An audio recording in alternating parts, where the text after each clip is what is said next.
The sun blazed mercilessly over Naval Base Coronado as Petty Officer Third Class Maria Rodriguez stepped off the transport bus, her sea bag slung over one shoulder and her rifle case gripped firmly in her other hand. The California heat hit her like a wall, but she kept her spine straight and her chin up. This was at the moment she'd dreamed of since she was 12 years old. Watching her grandfather polish his Navy medals at the kitchen table in their small house in Bakersfield. At 23, Maria had already proven herself at basic training and advanced infantry school. She'd scored expert marksman on every qualification, broken 3 shooting records at her previous base, and earned the respect of instructors who initially doubted a 5'4" woman from a farming town could handle the rigors of military life. But Naval Base Coronado was different. This was where the SEALs trained, where legends were born, and where she hoped to make history as one of the first women to attempt the grueling selection process. Chief Petty Officer Jake Morrison watched from the shade of the training facility as the new recruits filed off the bus. At 42, Morrison had spent 24 years in the Navy, the last 15 working with SEAL candidates. His weathered face bore the marks of countless missions in Afghanistan and Iraq, and his steel-gray eyes missed nothing. He'd seen thousands of hopefuls come through these gates, most of them washing out within the first week. But when his gaze settled on the young woman with the rifle case, his jaw tightened. "You've got to be kidding me," muttered Sergeant First Class Tommy Walsh, Morrison's assistant instructor. Walsh was a mountain of a man from Boston with arms like tree trunks and a voice that could wake the dead. "They're really sending us girls now." Morrison said nothing, but his expression darkened. In his mind, combat was a man's world, and no amount of political correctness would change that. He'd seen good men die because someone wasn't strong enough, fast enough, or tough enough when it mattered. The thought of a woman in his training program felt like a slap in the face to every fallen brother. Maria approached the check-in table where Morrison stood with a clipboard. She snapped to attention, her boots clicking together with military precision. "Petty Officer Rodriguez reporting for advanced marksmanship and combat training, Chief," she said, her voice clear and steady despite the knot of anxiety in her stomach. Morrison looked her up and down slowly, his eyes lingering on her slight frame with obvious skepticism. "Rodriguez, huh? Let me guess, diversity quota." The words hit Maria like a physical blow, but she kept her expression neutral. She'd heard worse during her 6 years in the service, but somehow this stung more. This was supposed to be where merit mattered above all else. "No sir, I'm here because I earned it," she replied evenly. "We'll see about that," Morrison said, making a note on his clipboard. "Drop your gear at bunk 12. You've got 30 minutes to settle in before we start separating the wheat from the chaff." As Maria walked toward the barracks, she could hear Walsh's loud whisper carry across the courtyard. "Give her a week. These princess types never last once the real training starts." Several other recruits snickered, but Maria kept walking. She'd faced doubt before, but never in an environment where failure could mean the end of her military career. Everything she'd worked for, every early morning run, every hour at the shooting range, every sacrifice she'd made had led to this moment. Inside the barracks, Maria found her assigned bunk in a room shared with 5 other recruits. The atmosphere grew noticeably cooler when she entered. The other trainees or men stopped their conversations and stared. She could feel their judgment like a weight on her shoulders. "Great, now we have to babysit," said a tall recruit with a thick Texas drawl. His name tape read Jenkins. "Hooked. You can keep up, sweetheart," added another, a stocky man from Detroit named Patterson. "This ain't basic training anymore." Maria methodically unpacked her gear, placing each item in its designated spot with military precision. She'd learned long ago that actions spoke louder than words, and that the best response to doubt was competence. "I didn't come here to make friends," she said quietly, securing her rifle in the wall-mounted rack. "I came here to prove I belong." Jenkins laughed harshly. "You belong in a kitchen, not on a battlefield." Maria turned to face him, her dark eyes flashing with controlled anger. "My grandfather served 30 years in the Navy. My brother died in Fallujah, and I've been shooting since I was 8 years old. So if you want to question my qualifications, we can settle it on the range." The room fell silent. Something in Maria's voice, a quiet steel that hadn't been there moments before, made even Jenkins take a step back. Outside, a whistle blew 3 sharp blasts. It was time for the first evaluation. The recruits filed out to the training grounds, where Chief Morrison waited with a selection of weapons laid out on tables. The afternoon sun cast long shadows across the shooting range, which stretched out toward distant targets barely visible through the heat shimmer. "Ladies and gentlemen," Morrison began, his voice carrying easily across the assembled group. "Welcome to hell. Over the next 12 weeks, we're going to push you beyond your limits. We're going to break you down and build you back up. Most of you won't make it. Those who do will earn the right to call themselves warriors." His eyes found Maria in the group and lingered there. "Some of you might think this is about equality or proving a point. Let me be clear, this is about one thing only. Can you do the job when lives are on the line?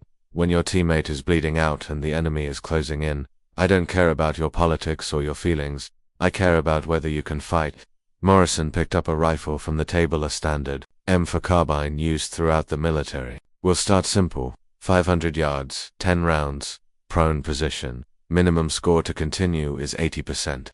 Anyone who can't manage that can pack their bags right now." Maria felt her heart rate slow as she approached the firing line. This was her element, the place where all her doubts and fears melted away. She'd been shooting competitively since high school, had won state championships, and had never scored below 95% on any military qualification. That she settled into position, checking her sight alignment and breathing pattern. She could hear Jenkins whispering to Patterson behind her, "Watch this. She'll probably close her eyes and pray." Maria blocked out the noise, focusing on the fundamentals her grandfather had taught her all those years ago. Steady position, sight alignment, breathing control, trigger squeeze, follow through.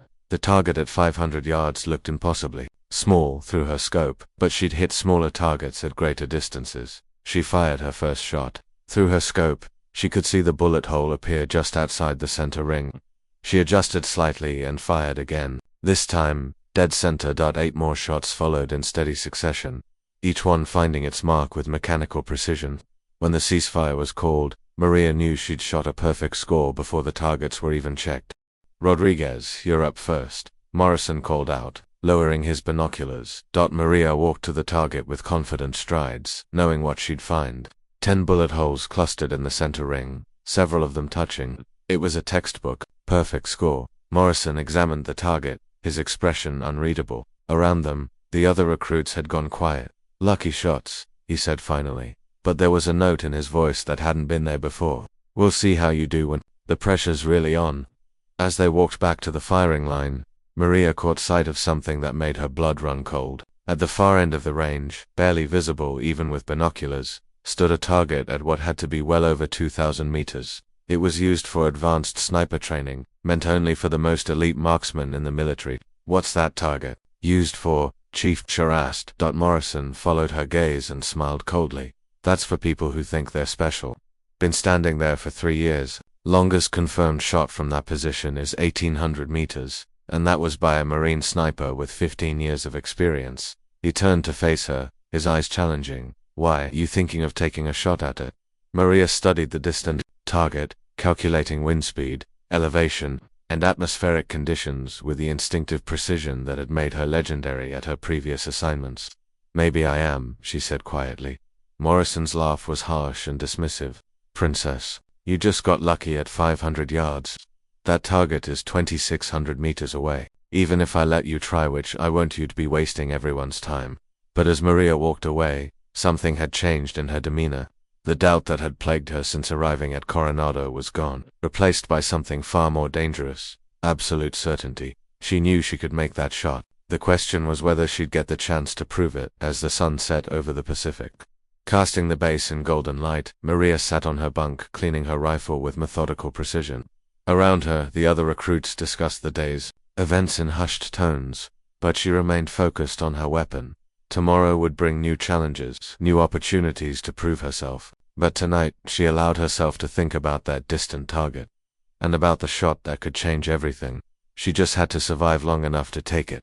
3 weeks into training, Maria had proven herself in every standard exercise. She outran most of the men during the morning 5-mile runs, completed the obstacle course faster than anyone in her class, and consistently scored perfect marks on the shooting range. But Chief Morrison seemed determined to find her breaking point. "Rodriguez." Morrison's voice cracked like a whip across the training ground, front and center. Maria dropped the heavy pack she'd been carrying during the 12-mile ruck march and jogged to where Morrison stood. Sweat poured down her face, and her uniform was soaked through, but she maintained perfect military bearing. "Yes, Chief. Your pack seems light," Morrison said, hefting the 60-pound load she'd just set down. Must be nice having special treatment.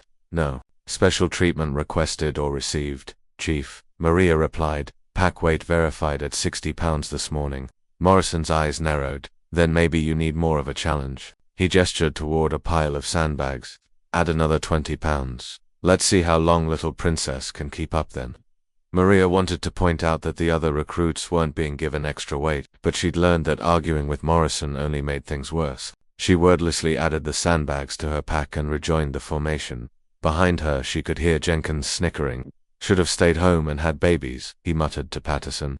The extra weight made the final miles of the march brutal, but Maria gritted her teeth and kept pace. By the time they reached the finish line, her legs felt like rubber and her lungs burned. But she crossed with the lead group. That evening in the mess hall, Maria sat alone, as had become her routine. The other recruits had formed their own tight-knit groups, and it was clear she wasn't welcome. She was methodically eating her dinner when Petty Officer Second Class Lisa Wang approached with her tray. Wang was one of the few other women on the base, working as a communications specialist. At 28 she was petite like Maria, but carried herself with the confidence of someone who'd fought these battles before. Mind if I sit? Wang asked. Maria gestured to the empty chair across from her. Free country. I've been watching your training, Wang said, settling into her seat. Morrison's really putting you through the ringer. Nothing I can't handle, Maria replied. But there was exhaustion in her voice that she couldn't completely hide. Wang leaned forward, lowering her voice. Look, I've been here for 4 years.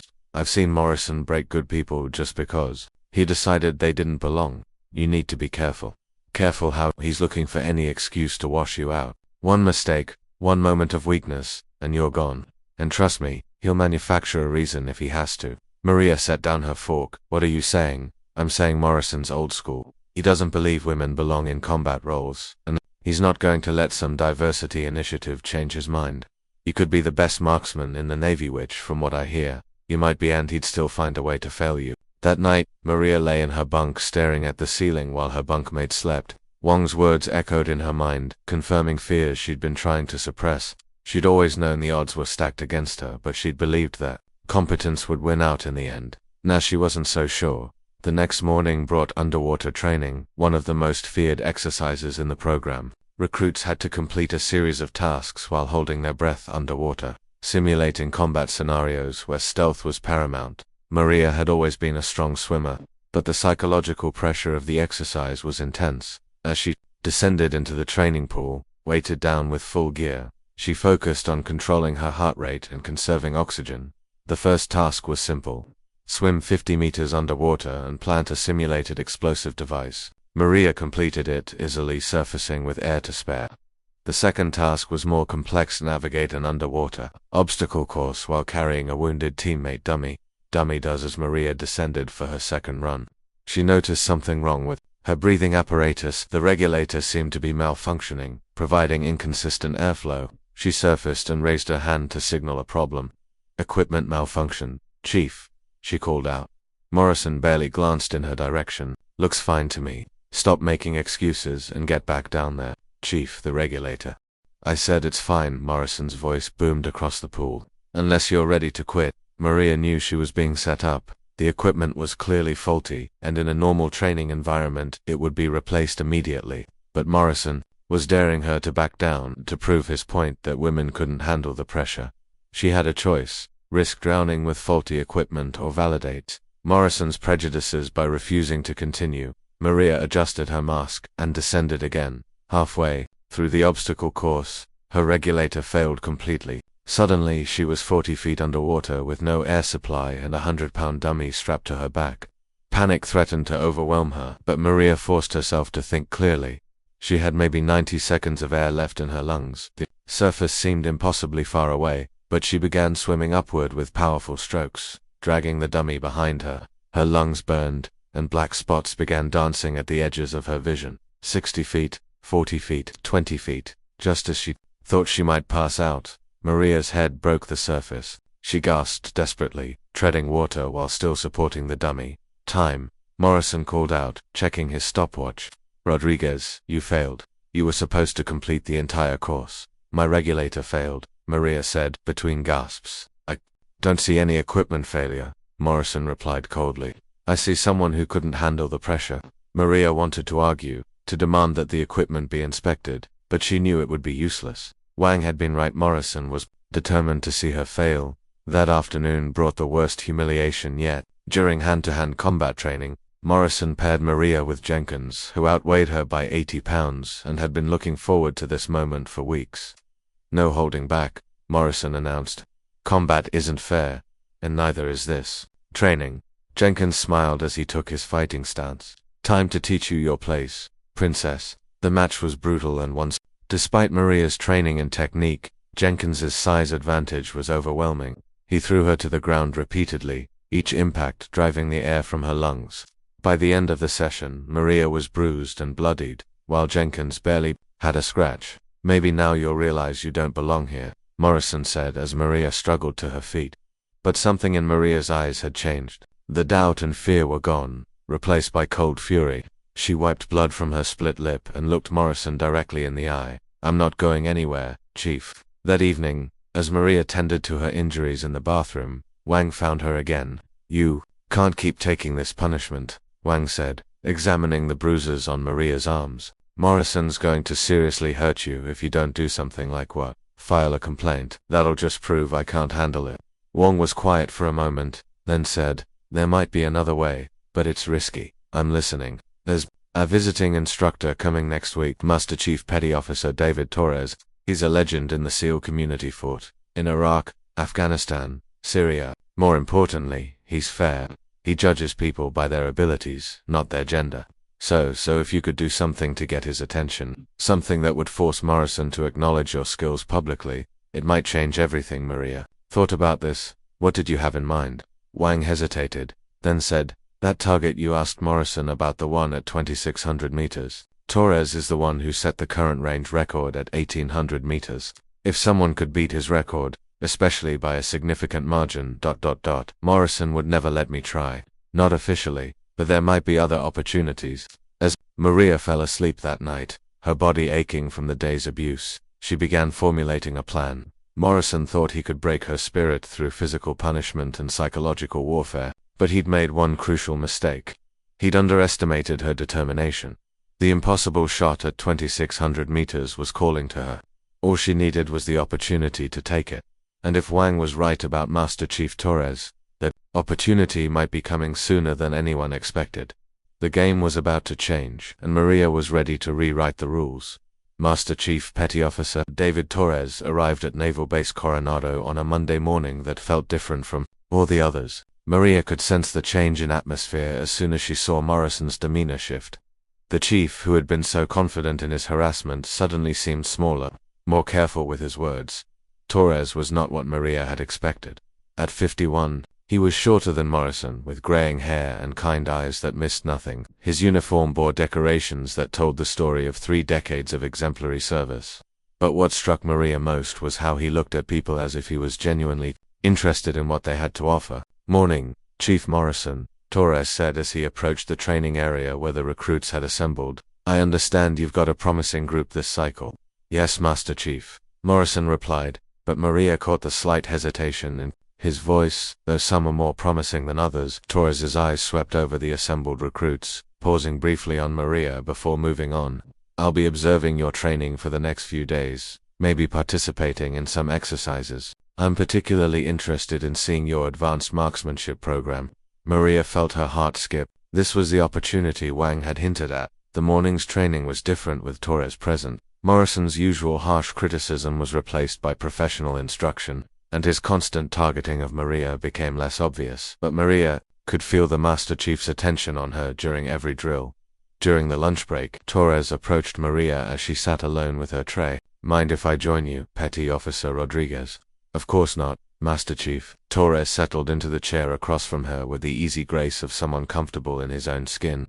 I've been hearing interesting things about your shooting abilities. I do my best, Master Chief. Your best seems to be considerably better than most. Torres took a bite of his sandwich, then continued. I pulled your records from your previous assignments. State championship in high school, expert marksman ratings across the board, 3 range records at your last base. Impressive. Maria wasn't sure how to respond. Compliments from superior officers had been rare during her time at Coronado. I also noticed some unusual training modifications in your file, Torres continued. Extra weight during marches, additional physical requirements, equipment that seems to malfunction with suspicious frequency. The words hung in the air between them. Maria realized that Torres saw more than Morrison gave him credit for. I can handle whatever training they give me, Master Chief. I'm sure you can, but the question is whether you're being given a fair chance to prove your abilities. That afternoon, Torres announced that he would be conducting a special marksmanship evaluation. I want to see what this group can do at extended range, he said, leading them to the far end of the shooting complex. Maria's pulse quickened as she saw where they were headed toward, the 2,600-meter target that had haunted her thoughts for weeks. This target represents the ultimate test of marksmanship skill, Torres explained to the assembled recruits. Few people have ever attempted shots at this distance, and fewer still have succeeded. The current range record is 1,800 meters, set by me 3 years ago. Morrison stepped forward. Master Chief, with respect, most of these recruits aren't ready for shots beyond 1,000 meters. Perhaps, Torres replied, but I'd like to see them try.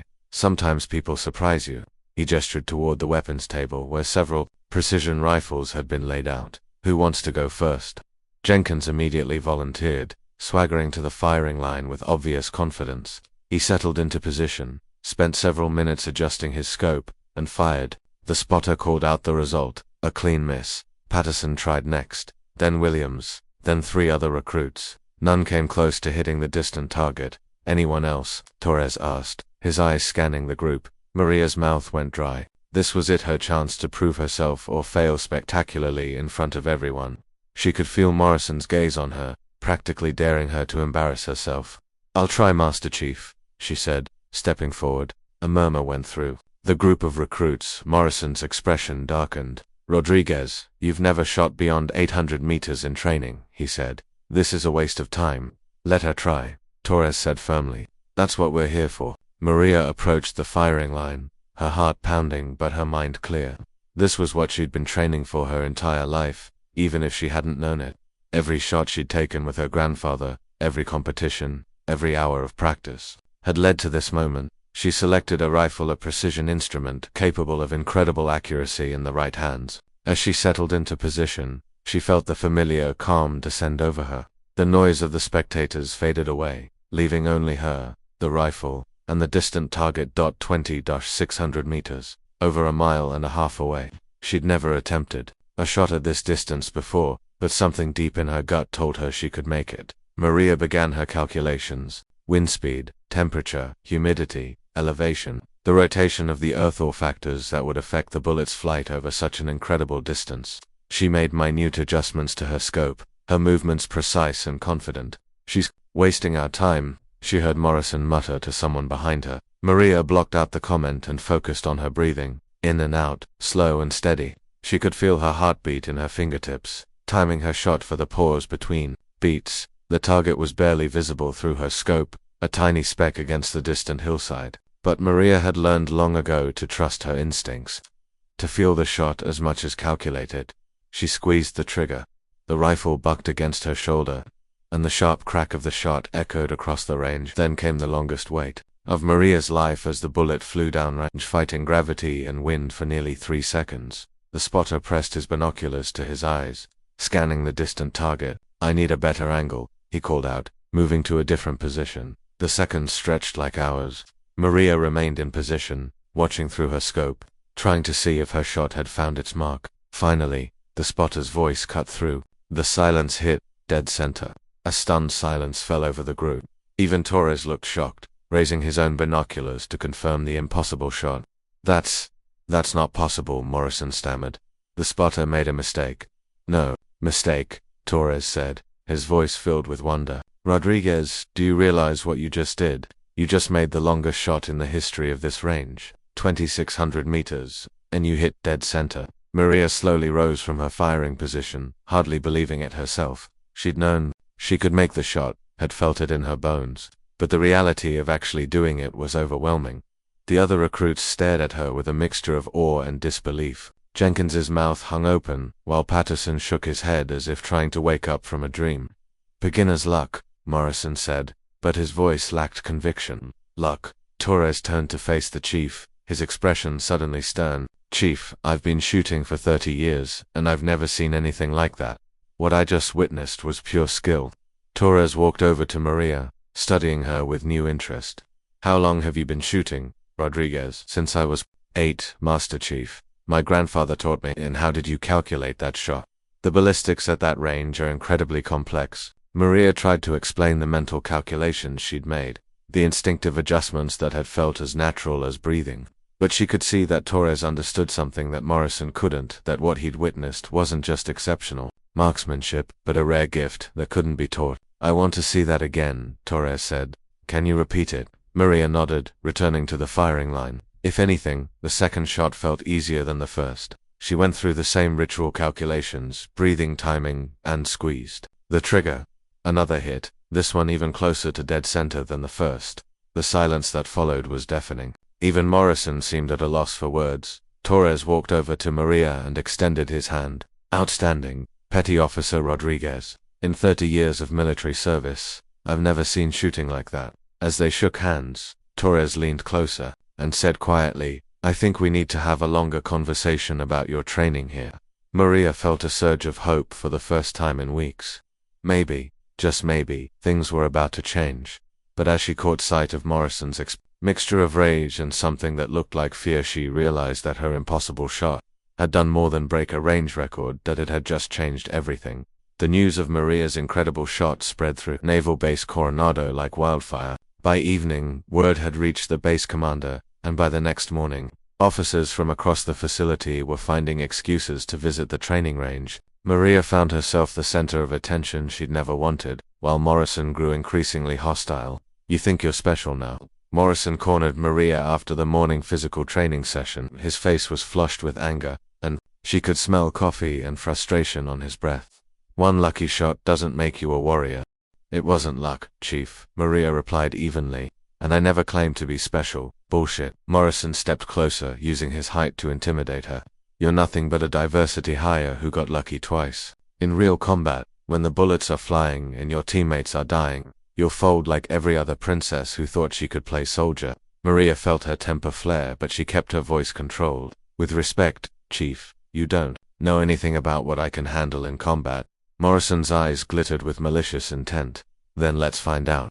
That afternoon, Morrison announced a special training exercise that he claimed Master Chief Torres had requested. Maria suspected this was a lie, but Torres was in meetings with the base commander and couldn't be consulted. We're going to simulate a real combat scenario, Morrison told the assembled recruits. Rodriguez here thinks she's ready for the big leagues, so we're going to test that theory. The exercise was designed to be overwhelming. Maria would be dropped alone in a section of the training area with limited ammunition and equipment. Her mission was to reach a series of checkpoints while enemy instructors tried to capture her. If she could complete the course without being caught, she would advance to the next phase of training. If not, she would be recommended for dismissal from the program. This is insane, Wong whispered to Maria during the brief preparation period. Morrison's setting you up to fail. No one could complete this course alone. Maria checked her equipment methodically, her mind already racing through possible strategies. Maybe not, but I have to try. Listen to me. Wang grabbed her arm. I've been making some calls, asking questions about Morrison's training methods. There are other women who've been through this program, and they all tell the same story. Impossible standards, equipment failures, dangerous scenarios that male recruits never face. What are you saying? I'm saying Morrison has been systematically driving women out of this program for years, and if you fail today, he'll use it as proof that women don't belong in combat roles. Maria absorbed this information, feeling the weight of responsibility settle on her shoulders. This wasn't just about her anymore, it was about every woman who would come after her. Then I guess I can't fail, she said simply. The training area Morrison had chosen was a maze of obstacles, buildings and natural terrain that stretched over several square miles. Maria would have to navigate through it while avoiding detection by instructors who knew the terrain intimately and had every advantage except one. They underestimated her. As Maria was transported to the starting point, she thought about her grandfather's stories of combat in Vietnam. The key to survival, he'd told her once, isn't being the strongest or the fastest. It's being smarter than the enemy expects. The exercise began at dawn. Maria had 6 hours to reach 3 checkpoints scattered across the training area. Each checkpoint would provide her with new intelligence about the location of the next one, but also alert the enemy to her progress. For the first hour, Maria moved carefully through dense brush. Using techniques she'd learned in survival training to mask her trail, she could hear the instructors calling to each other in the distance, coordinating their search patterns. The first checkpoint was located in an abandoned building complex used for urban warfare training. Maria approached it cautiously, observing from concealment for several minutes before moving. She could see two instructors positioned to watch the main approaches, but they'd left the rooftop access unguarded. Using skills she'd developed during her childhood climbing the rocky hills around Bakersfield, Maria scaled the building's exterior and entered through a skylight. She reached the checkpoint, gathered the intelligence packet, and was gone before the guards knew she'd been there. The second checkpoint was more challenging.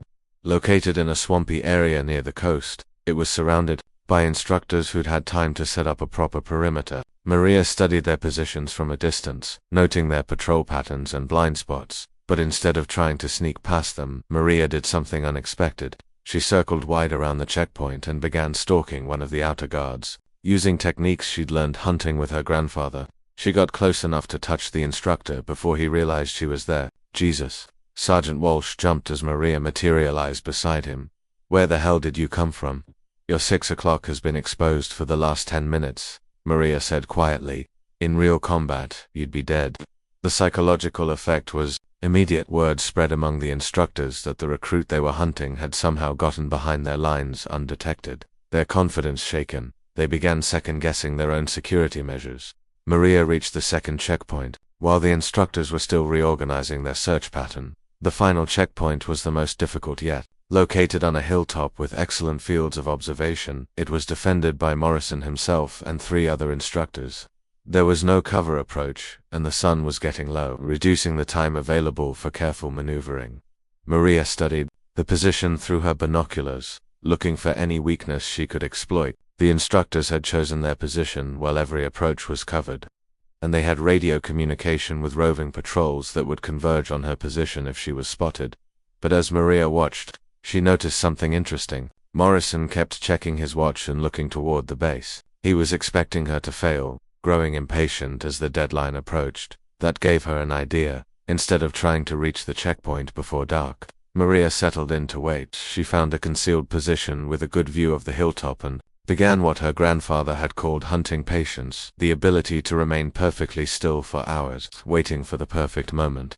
As darkness fell, Maria could see the frustration growing among the instructors. They'd expected to capture her hours ago, and Morrison's radio chatter became increasingly agitated. Finally, just before the midnight deadline, Morrison made the mistake Maria had been waiting for. Convinced that she had either given up or become lost, he sent 2 of his men down the hill to search the surrounding area. That left Morrison and 1 other instructor guarding the checkpoint. Maria moved like a shadow through the darkness, using every skill she'd learned during her years of hunting and military training. The remaining guard was tired after hours of vigilant watching, and his attention had begun to wander. Maria appeared behind him like a ghost, placing her hand on his shoulder. You're dead, she whispered. The instructor nearly jumped out of his skin. Son of a how did you get past us? But Maria was already moving toward Morrison, who spun around at the sound of his teammate's voice. In the darkness, he couldn't see her clearly, but he could hear her approaching Rodriguez. Morrison called out, his voice tight with disbelief. Is that you? Mission accomplished, Chief, Maria said, stepping into the light of his flashlight. She was dirty, exhausted, and had small cuts from crawling through brush, but her eyes were bright with triumph. Morrison stared at her as if she